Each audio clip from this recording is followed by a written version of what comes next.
Dr. Kevorkian considers that assisted suicide is a human and dignified option for terminally ill people.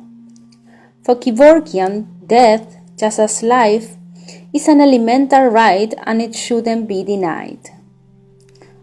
Words related to euthanasia, such as lethal injection, determination, suffering, silent solution, painless, assisted suicide, and death with dignity are recurrent throughout the movie.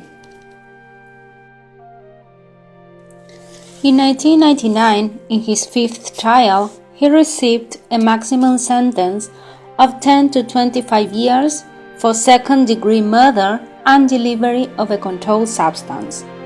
He was in prison for 8.5 years before his release in 2007 at the age of 79. You Don't Know Jack shows us the man behind the character.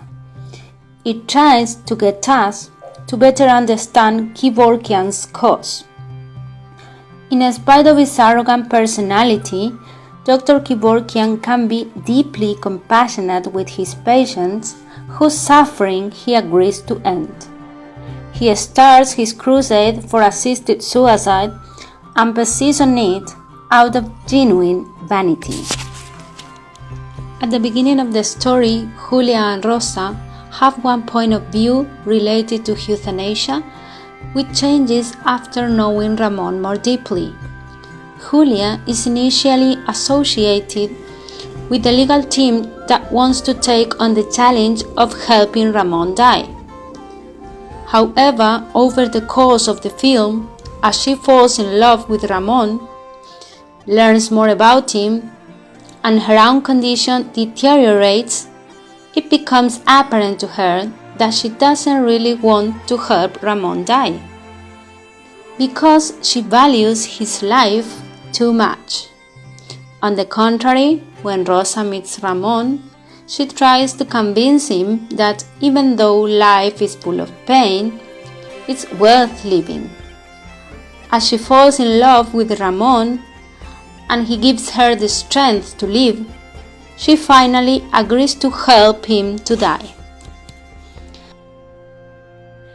You Don't Know Jack and Mar Adentro are true stories with successful film adaptations whose main topic is euthanasia.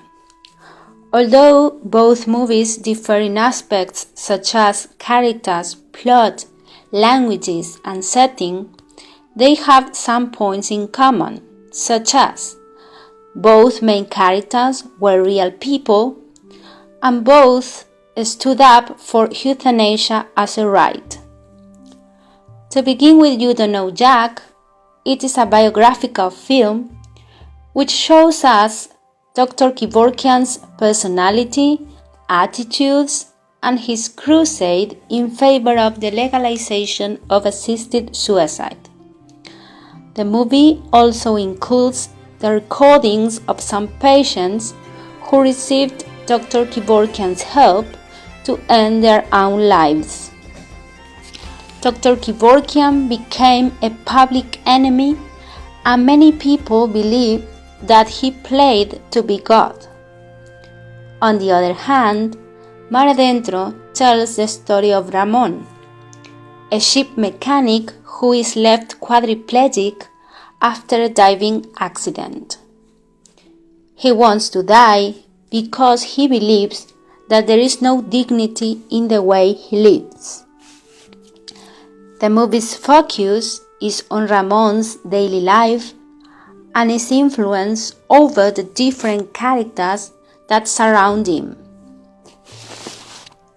Both main characters of these movies believe that the right to die should be an option for terminally ill people. Euthanasia was the topic of many political, social, and religious debates after Dr. Kevorkian for one side and Ramon for the other talked about it publicly. One of the main differences between the two films resides in the point of view about euthanasia that the main characters have. In the case of Ramon, he is in favor of euthanasia due to his first-hand experience because he has been quadriplegic for many years. So, he wants to end with this suffering, killing himself.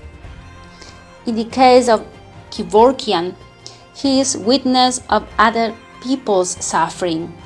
So, based on what he sees, he decides to help them to end their lives and suffering. In my opinion, euthanasia should be regulated by law in our country. I believe that a person who is terminally ill or is suffering from a chronic and severe pain should be able to choose when and how he wants to die. He should be able to do so with dignity. In cases where a person is living in intolerable pain and his quality of life is severely diminished, euthanasia should be an option. I respect and support people whose will is to end with their lives because they consider it is a right.